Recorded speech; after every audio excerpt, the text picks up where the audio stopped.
질문할까요? 행복하십니까? 이렇게 한번 질문해 봅시다.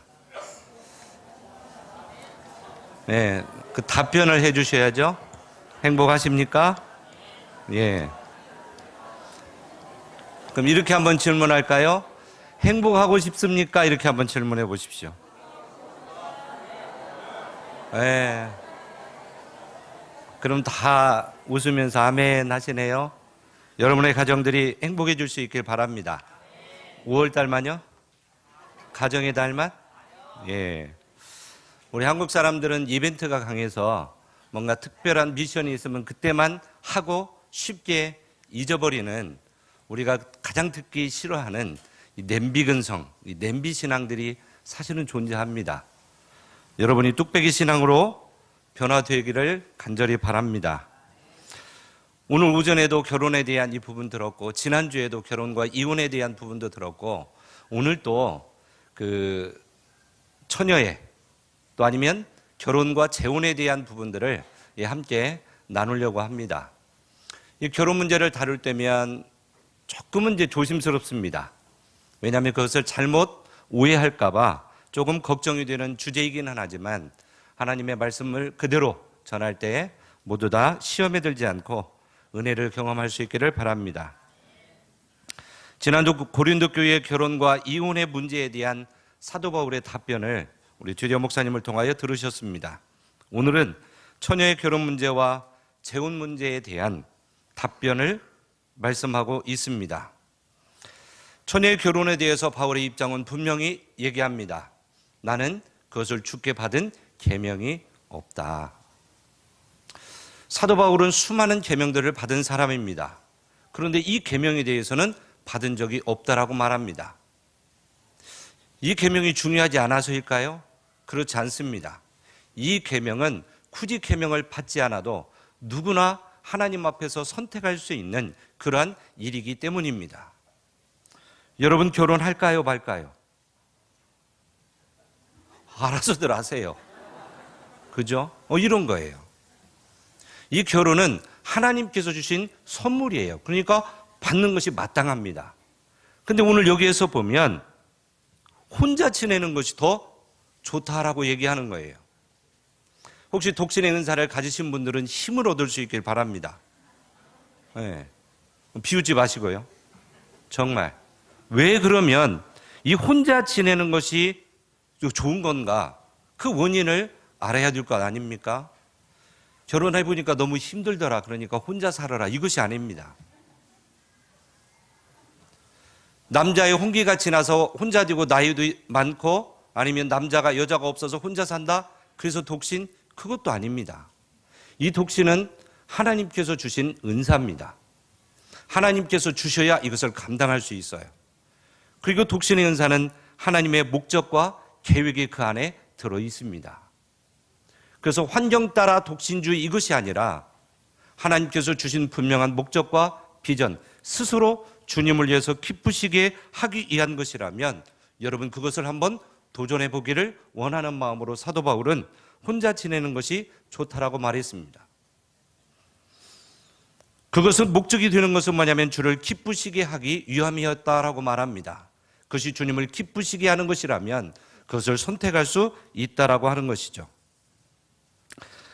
당시 고린도 사회는 매우 번창한 시대이기는 하였지만 바울과 당시 교인들에게는 임박한 환란이 곧 임할 것이라는 그런 신앙이 삶의 중심에 있었습니다. 그래서 바울은 임박한 환란 앞에서 이 결혼하는 것이 죄 짓는 것은 아니지만 될 수 있으면 독신 생활을 권장하고 있는 것입니다. 여러분 독신이 중요하고 또 결혼이 중요하지 않고 이런 것을 말하는 것이 아닙니다. 결혼이든 독신이든 그 형태가 중요한 것이 아니라 이 모든 것들이 하나님께로 나가는 과정이 돼야 된다는 것입니다. 결혼을 했는데 하나님께 나아가는 것이 걸림돌이 된다. 독신이 나은 것입니다. 또 독신을 선택했는데 그것이 하나님께 나아가는 것이 걸림돌이 자꾸 되는 거예요. 그러면 결혼이 낫다는 것입니다. 어떤 것이 더 낫고가 아니라 하나님께 나아가는 초점이고 목적이 되어야 한다는 것입니다. 하나님 앞에 나아가는 그 목적을 이루기 위해서는 우리가 세 가지로 한번 생각해 보고자 합니다. 그것은 우리의 삶이 오직 주님만을 섬기는 삶이 되어야 될 줄로 믿습니다. 바울이 결혼에 대해 독신 생활을 권장하는 그 이유를 28절과 35절에 그 말씀을 증거하고 있습니다. 같이 한번 읽어보지요. 시작.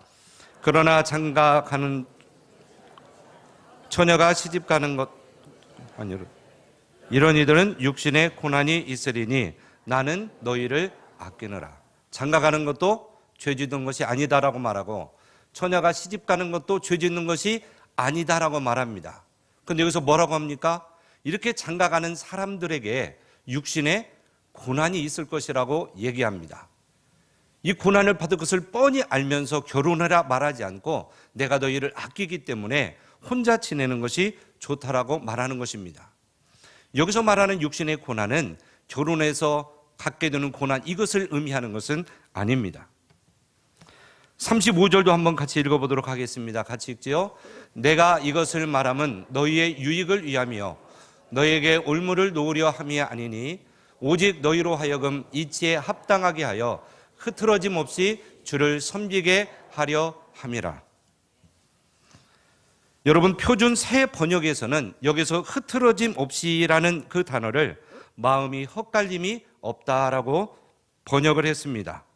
마음이 흐트러지지 아니하고 온 정신으로 주님을 더 섬길 수 있다면 독신으로 살라는 것입니다. 항구 도시였던 이 고린도에는 많은 문제들이 있었습니다. 남녀 혼의 성범죄뿐 아니라 혼전 동거하는 문제, 또 동성애 문제, 근친상간의 문제, 일부 다처제의 문제, 그리고 이혼의 문제, 재혼 등 흔히 볼 수 있는 문제들이 주변에 만연해 있었다고 합니다. 이방 문화 그리고 성적으로 문란한 세상 가운데에서 있었던 이 고린도 교회에 있는 그리스도인들, 이들이 살아가기 위해서는 더 경건해야 될 필요가 있었던 것입니다. 그러려면 영적으로 또 육체적으로 정신적으로 이 순결을 지켜야 될 그런 의무가 있었던 것입니다. 오늘날처럼 죄가 관영한 시대에서 그리스도인 청년들의 이성교제가 큰 이슈로 등장하고 있습니다. 그 중에 하나가 뭐냐면 혼전, 순결에 관한 것이 아닌가 싶습니다. 실제로 주변에 수많은 그리스도인 청소년과 그 다음에 청년들이 이 성 문제로 고민하고 있다고 합니다. 얼마 전 리서치에 의하면 교회 밖에 있는 청년들이 아니라 교회 안에 있는 청년들의 성의식 조사를 조사해 봤더니 50% 이상이 이미 이 성적인 어떤 부분에서 개방적인 것이 나와 있습니다. 여러분, 혼전 성결은 다소 불편하지만 지킬 수 있다면 지키는 편이 좋은 그 정도의 얄팍한 계명이 결코 아닙니다. 그 안에는 그리스도와의 연합에 비견되는 엄청난 무게의 신비에 속한 영적인 원리들이 담겨 있는 것입니다. 결혼은 남녀가 만나 결혼하는 것일지 모르지만 여러분, 그리스도와 신부진 교회가 만나는 그 연합, 그리고 남녀의 그 결혼이 그리스도와 우리의 연합을 함께 동일시하고 있다는 것입니다. 혼전순결의 명령을 가볍게 여긴다는 말은 그리스도와의 연합도 가볍게 여길 수 있음을 인식해야 되는 것입니다.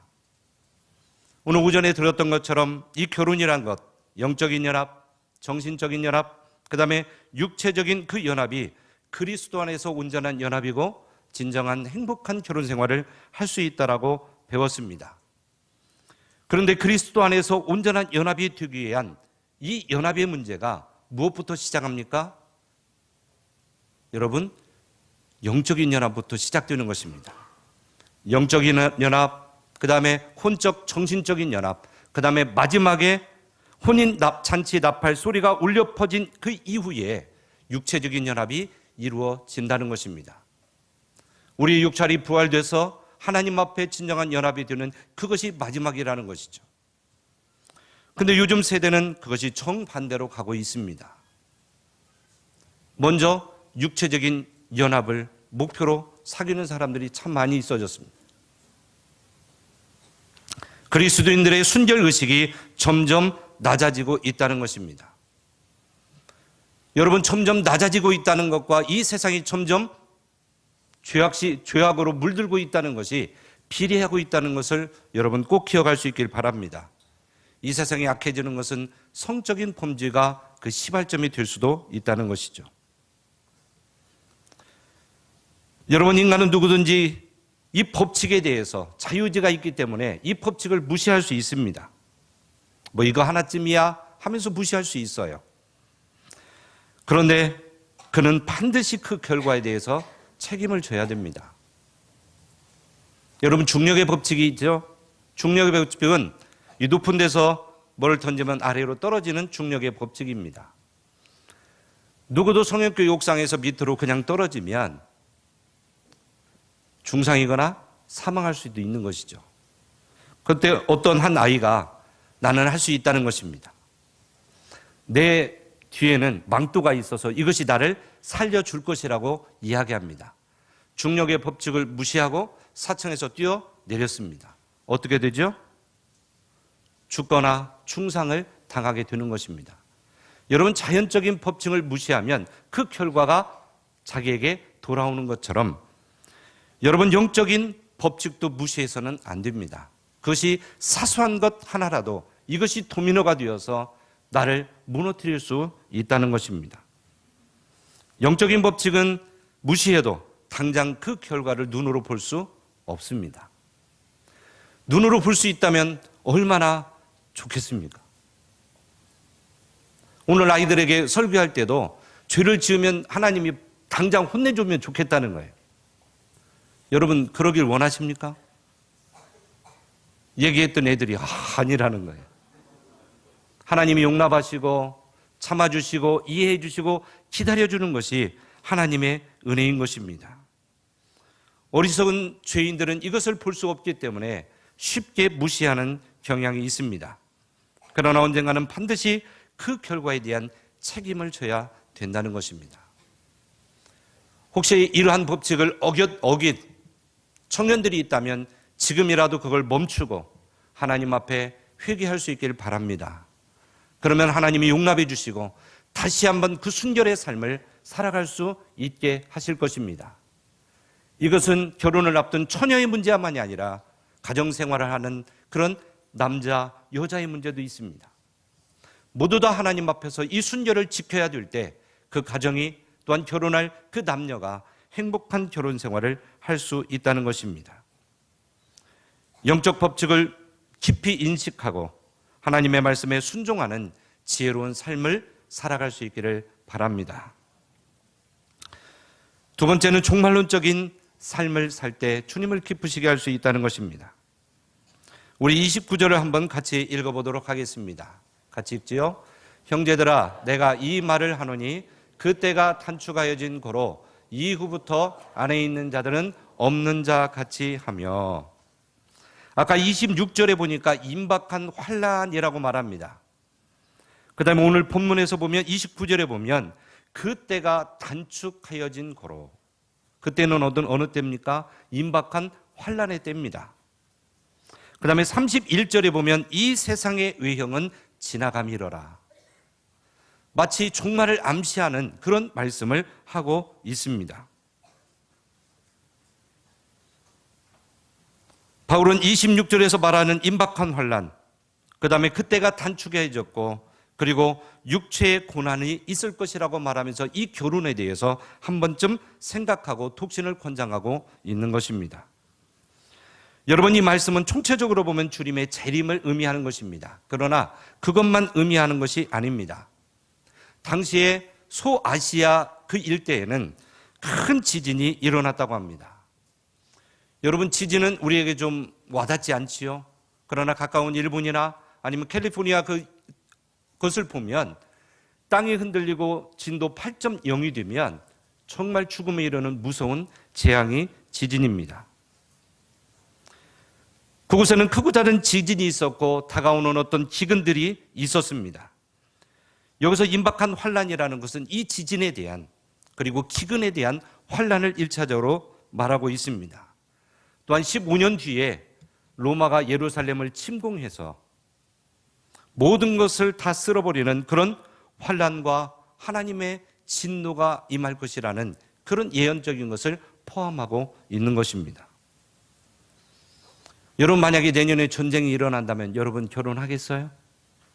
청년들 결혼하겠어요? 하고 죽지 뭐, 그러냐? 여러분, 그건 무책임한 말입니다.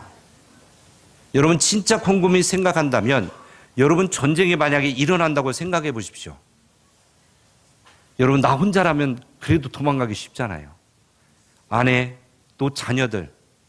여러분, 이 환난을 바울은 보았습니다. 그래서 이 결혼을 하였을 때 그리스도인들이 당할 그런 환난을 피하기 위해서 독신을 얘기했던 것입니다.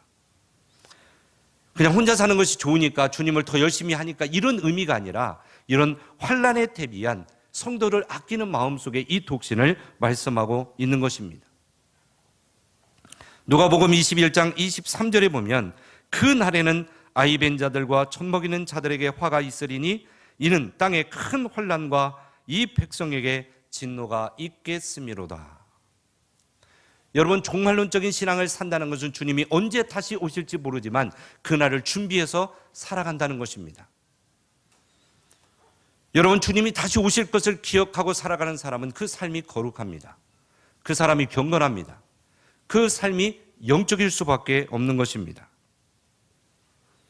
그래서 사도 바울은 성도들에게 우는 자들은 울지 않는 자같이 하며 기쁜 자들은 기쁘지 않는 자같이 하고 매매하는 자들은 없는 자같이 하며 세상 물건을 쓰는 자들은 다 쓰지 못하는 자같이 라고 명하면서 이 세상 형적이 다 지나간다는 것입니다. 여러분, 그 당시의 지진과 기근이 얼마나 심했던 것을 우리가 알 수 있는 것이죠. 또한 주님께서 다시 오실 그 날에는 이 세상에 우리가 심어놨던 그 모든 것들은 다 지나가게 될 것입니다. 그것이 사실이라면 여러분, 그것을 그렇게 심으려고 이 땅에서 애쓰지 않을 것입니다. 우리의 온전히 관심은 주님께만 가 있고 주님을 기쁘시게 하는 일에만 몰두할 수 있기 때문입니다. 그런데 왜 그런 일을 안 합니까? 여러분, 주님의 재림이 먼 나라의 일입니다. 내가 그냥 나이가 들어서 연로해서 가는 나라라고 생각합니다. 그러나 주님이 지금 당장 오신다면 우리가 준비 없이 주님을 맞이하는 것처럼 어리석은 일이 없습니다. 혼인잔치에 있던 등불을 준비한, 기름을 준비한 5명의 지혜로운 처녀처럼 여러분이 종말의 때를 준비하고 또 준비할 수 있는 지혜로운 성도들이 될 수 있기를 바랍니다. 여러분, 이 세상의 모든 일들은 우리에게 꼭 필요한 것들입니다. 먹는 것, 의식주의 문제, 모든 것들이 내 안에 필요한 것이죠. 그러나 중요한 것은 아닙니다. 다 지나가기 때문에 그것을 통하여 하나님께 집중해야지, 하나님 앞에 집중하는 것을 방해하는 그 모든 것들은 우리는 내려놓아야 될 필요가 있는 것입니다. 종말을 살아가는 성도의 바른 자세는 지나갈 모든 것들을 내려놓고 주님께만 집중하는 것입니다. 사실 결혼을 하게 되면 결혼 생활에 신경 쓰이는 것은 사실입니다.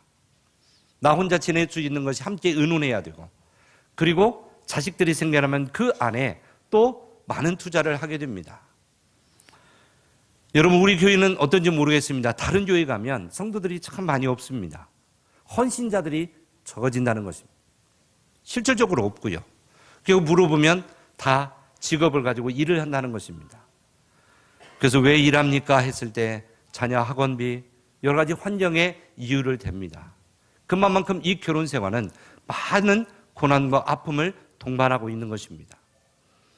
환난의 때, 임박한 환난, 그리고 그때가 단축하여진 그 상황 속에서 이 결혼은 오히려 홀로 지는 것이 나을 만큼 급박한 환경에 있었기 때문입니다. 여러분, 종말적인 어떤 신앙, 하나님께서 지금 오신다고 하면 긴박한 그 믿음은 우리의 영적인 삶을 더 새롭게 합니다. 여러분의 결혼 생활을 더 거룩하게 만들 수 있는 것입니다. 여러분, 결혼 생활의 문제는 어디에 있는 줄 아십니까? 남자가 뭔가 영적으로 충만하지 않으면 하나님께 집중하지 않고 일에 집중합니다. 그러면 바깥으로 도는 것이에요. 여자는 하나님께 충만하지 않으면 누구에게 집중하는 줄 아십니까? 자식에게 집중합니다. 남편은 일, 아내는 자식. 여러분, 가정 단위의 부부가 1차적인 부분인데 이 부부의 관계의 대화와 이 부분들이 사라져가는 것입니다. 여러분, 결혼하신 분들은 부부로 얼만큼 살 것 같습니까? 여러분, 얼마 못 삽니다. 건강하게 서로 기댈 수 있는 그 시기가 얼마 남지 않았습니다.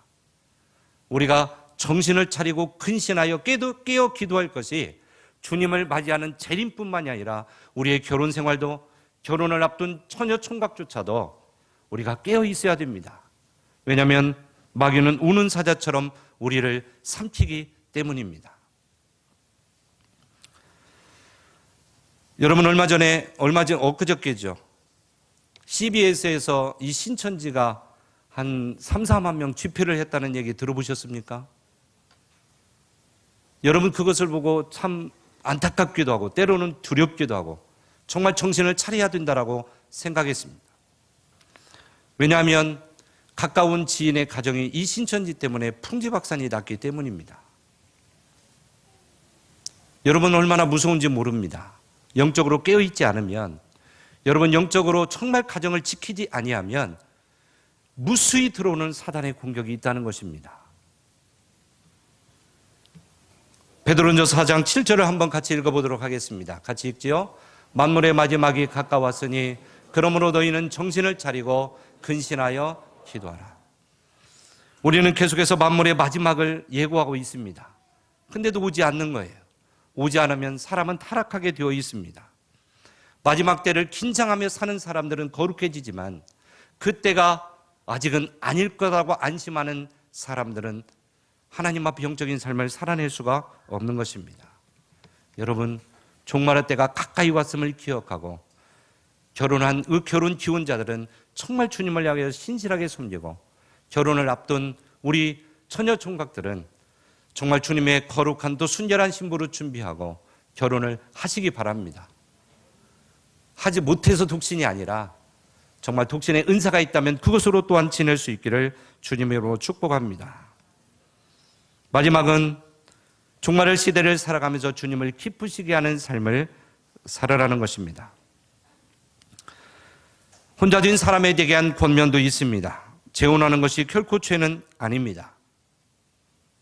재혼을 하더라도 같은 믿음 안에서 재혼할 것을 권하고 있습니다. 믿지 않는 사람과 결혼하는 것은 상당히 위험한 결정입니다. 많은 그리스도인 아내들이 믿지 않는 남편 때문에 굉장히 힘들어하는 것을 많이 봅니다. 여러분, 주 안에서 먼저 할 수 있기를 바랍니다. 하나님께서 정말 선교적인 사명을 주셔서 감당할 수 있으면 감당할 것이지, 여러분, 어떻게 될지 모르는 상황을 놓고 우리가 도전한다는 것은 무모한 선택인 것입니다. 같은 믿음 안에서 재혼할 것을 말하고 주 안에서 할 것을 권면하고 있는 것이죠. 39절을 같이 한번 읽어보도록 하겠습니다. 같이 읽지요. 아내는 그 남편이 살아있는 동안에 매여 있다가 남편이 죽으면 자유로워 자기 뜻대로 시집갈 것이나 주 안에서만 할 것이니라. 여러분, 주변 눈치 보지 마시고 정말 그것이 합당한 것이라면 결혼을 기쁨으로 할 수 있기를 바랍니다. 그러나 읽지 않지만 40절에 보면 그러나 내 뜻대로 그냥 지내는 것이 더욱 복이 있다라고 말씀하는 것이죠. 왜냐하면 결혼에 주어지는 행복도 있지만 그 안에서 주님을 바라보게 하는, 주님을 기쁘시게 하는 것보다는 아내를 또한 자녀 때문에 이 세상에 염려하는 일이 더 많다는 것입니다. 그래서 32절에 보면 너희가 염려 없기를 원한다고 말하고 있습니다.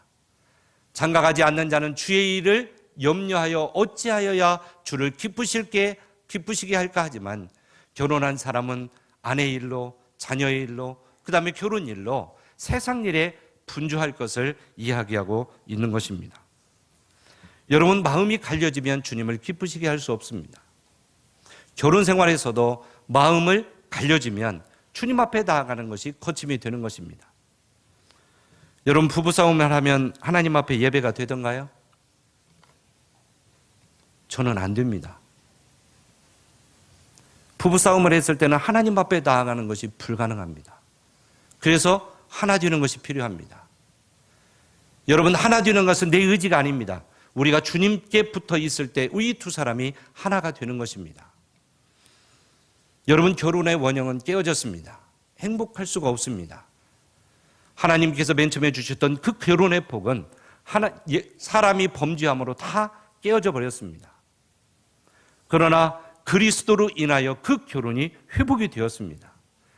그래서 그리스도와 하나 된 자들은 진정한 결혼의 원형을, 하나님이 주시는 진정한 평안과 행복을 경험할 수 있는 것입니다. 그래서 주 안에서 결혼하라고 말하고 있고 주와 더불어 하나 되라고 말씀하고 있는 것입니다. 여러분, 주님을 기쁘시게 해당하는 헬라어 아레스코라는 이 단어는 상대방을 향한 헌신의 개념을 포함하고 있습니다. 여러분, 이것은 단순한 립 서비스가 아닙니다. 여보 사랑해, 이것이 아닙니다. 물론 그것도 안 하는 것보다 나을지 모르지만 남편이 아내를 향한 헌신, 아내가 남편을 향한 헌신, 그리고 우리가 주님을 향한 그런 헌신이 포함하고 있다는 것입니다. 여러분, 결혼을 하였던 독신이든 이 정욕이란 부분에 매여 있다면 그는 하나님을 향한 헌신을 잃어버린 것입니다. 결혼한 사람이 정욕의 노예가 됐거나 아니면 독신으로 사는 사람이 이 정욕의 발목을 잡힌다면 그는 결코 하나님을 향한 헌신을 드릴 수가 없다는 것입니다. 결혼을 하였든 독신이든 그리스도인들은 하나님을 향한 헌신의 차세로 거룩해져야 된다는 것을 의미하고 있습니다. 우리가 살아가는 세상도 바울이 살았던 그 고린도와 마찬가지로 세속화된 그 세상 속에서 살아가고 있습니다.